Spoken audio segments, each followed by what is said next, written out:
जाना है, अहमदाबाद जाना है। जो जुड़ चुके हैं वो आपकी स्क्रीन पे कहीं पे तकनीकी दिक्कतें आ रही हैं।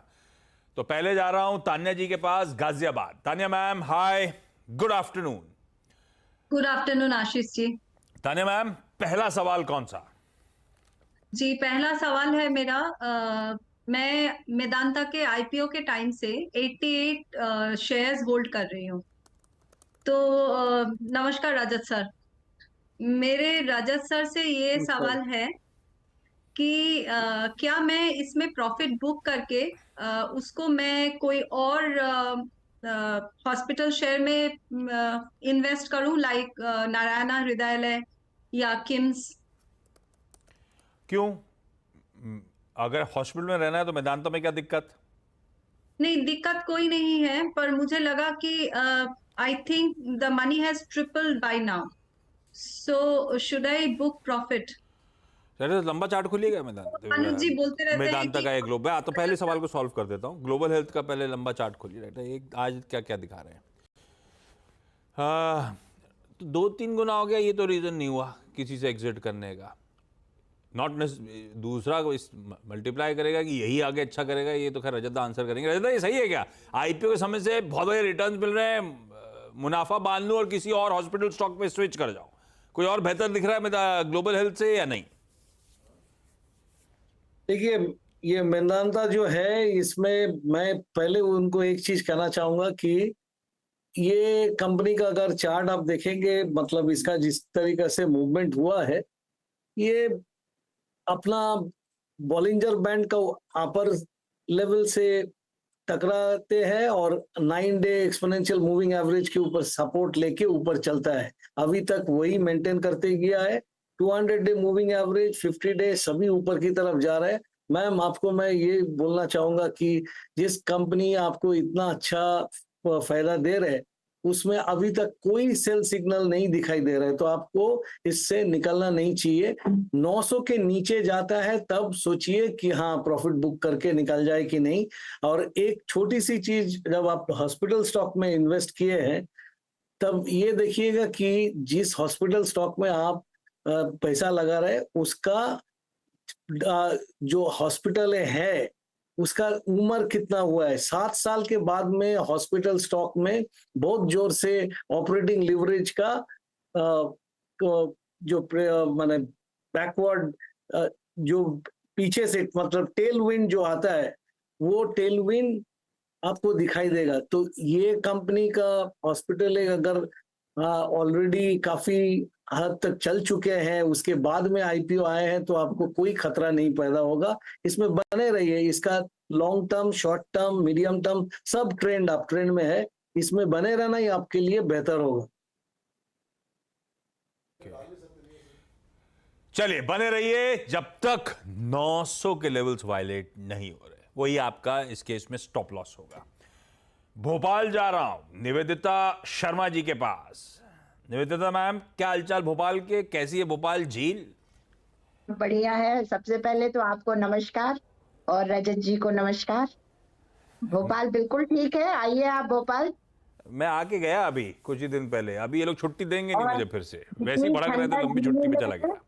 भोपाल में अच्छा है, मौसम बहुत अच्छा है। हाँ, बहुत ही बढ़िया, मजा आ गया था मुझे तो। निवेदिता मैम, पहला सवाल कौन सा? पहला हमारा है आलोक इंडस्ट्रीज पे। 26 रुपए के रेट के हैं हमारे पास। इसका क्या फ्यूचर, क्या करें, इसको रखें? 26 का रेट 37-38 तक गया भी था, अब पस्त पड़ रहा है। रजतदा, रखें निकल जाएं? देखिए, आज के दिन ये संकेत दे रहा है कि शॉर्ट टर्म जो करेक्शन चल रहा था, वो करेक्शन की अंत हो रहा है।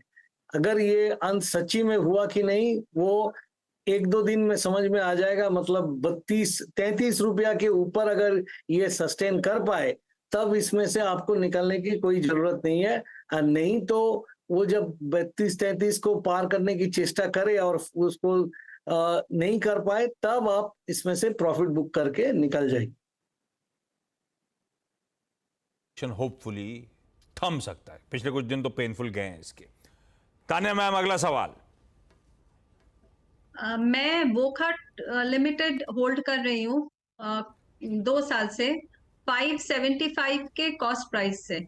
सर कोई है कोई पॉसिबिलिटी यहाँ तक पहुंचने का, या मैं लॉस बुक कर लूं? अब तो जोश में आया है रजत, होल्ड करें क्या और अपटिक्स बनेंगे क्या? बिल्कुल स्टॉप लॉस hold ट्रेल करें। करें, कैसा करें, क्या करें? देखिए स्टॉप लॉस 400 के नीचे होना चाहिए। और दूसरी बात यह है कि आज के दिन जो मूवमेंट आप इसमें देख रहे हैं ये तो रिवर्सल, मतलब जो डाउन स्विंग चल रहा था, जो ऊपर से जो गिरना जो हुआ था, वो अभी आज रिवर्स कर चुके हैं। और ये 450 के ऊपर आज बंद दे देता है तो मान लीजिए कि ऊपर में 480 तक तो मिनिमम जाने की संभावना दिख रहा है। आपको अगर निकलना ही है तो ये बाउंस करके ऊपर जाके जब अपना जर्नी खत्म करे तब निकलने का सोचिए। और पिछले जो हाई इसका बना है 1 साल का हाई है इसका 508 रुपया का, वो अगर पार नहीं कर पाए तब जाके आप प्रॉफिट बुक कीजिए। अभी प्रॉफिट या लॉस जो भी आपको बुक करना है वो अभी मत करें तो बेहतर हो। होल्ड करें, ये जा रहा है शायद ऊपर की तरफ, मोमेंटम स्ट्रांग है।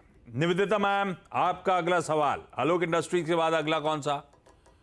पीजीआर एनर्जी 91 के रेट पे लिया था अभी कुछ ही दिन पहले। आलोक इंडस्ट्रीज, बीजीआर, ये आइडियाज आपके खुद की स्टडी के हैं या कहीं और से आते हैं? नहीं, ये खुद की है, क्योंकि हम पहले सब ब्रोकर भी रहे हैं, हम इस बिजनेस में भी रहे हैं। भोपाल में सब ब्रोकर थे आप? नहीं, हम तब सागर में, मध्य प्रदेश में एक जगह सागर है, हाँ पता है। वहां पर थे। तो हमने, ये शौक था हमारा, पहले तो हम एक तरीके से इन्वेस्टर थे, बाद में हमने अपने शौक को ही डेवलप किया। तो कम से कम 10-11 साल हम सब ब्रोकर रहे हैं। तो क्यों छोड़ दिया फिर? छोड़ इसलिए हमारे हस्बैंड वहां पे सागर यूनिवर्सिटी में प्रोफेसर थे। हाँ। फिर जब रिटायर हो गए तो फिर हम लोग भोपाल शिफ्ट हुए। सागर तो से अच्छा है ना भोपाल? भोपाल तो कैपिटल है। अरे कैपिटल अलग बात है, वो नेचुरल ब्यूटी, वो पहाड़, वो हाँ, नहीं, लेक। भोपाल सबसे बड़ी बात क्या है, यहाँ यहाँ पे कहीं भी जाने के लिए आपको दिक्कत, सागर में बस एक ही कमी थी कि वहाँ एयरपोर्ट नहीं था। अरे ना, कभी भोपाल गए आप क्या? नहीं, मैंने तो भोपाल नहीं गया। यार अजंता, ऐसे कैसे भोपाल टूरिज्म कैसे पनपेगा? रजंता, चले जाएंगे कभी। बीजीआर एनर्जी, बीजीआर एनर्जी आप ट्रेंड में ही है और लगता है कि ऊपर में जो 120 के आसपास हाई दिखाया अभी फिर से ऊपर चलने की तैयारी में है।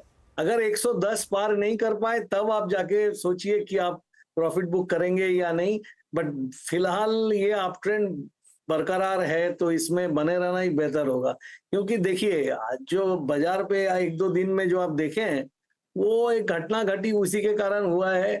बट ये मान के चलिए कि जब तक दुनिया के ये जो रिजर्व बैंक, मतलब जो सेंट्रल बैंक्स होते हैं, वो जब तक बाजार में मनी फैला रहेगा तो इतना जो मनी बाजार में घूमता है वो जब तक रहेगा एसेट प्राइसेस बढ़ता जाएगा। थोड़ा थोड़ा बीच में करेक्शन आएगा, ठीक है, लेकिन एसेट प्राइस इन्फ्लेशन चलता रहेगा। तो इसीलिए इतना हड़बड़ी करके कोई निकलने का ऐसा जरूरत नहीं है। वैसे एक चीज बोलना भूल गया, भोपाल के लेक, भोपाल के पहाड़ तो अपनी जगह फेमस है ही हैं, भोपाली भी उतने ही फेमस हैं, है ना निवेदिता मैम? जी जी बिल्कुल, आप आए भोपाल, आए बिल्कुल। मैं भोपाल का ही हूँ। अच्छा, अरे क्या इतनी देर से और काय को घूमे को, भोपाल से अलग से कोई प्यार है क्या? भोपाली हूँ मैं भी। Tania ma'am, Nivedita ma'am, thank you so much इस प्लेटफॉर्म पे जुड़ने के लिए। और रजत दा, ब्यूटीफुली सारी क्वेरी सॉल्व करने के लिए आपका धन्यवाद। आते रहा करो सर, अच्छा लगता है।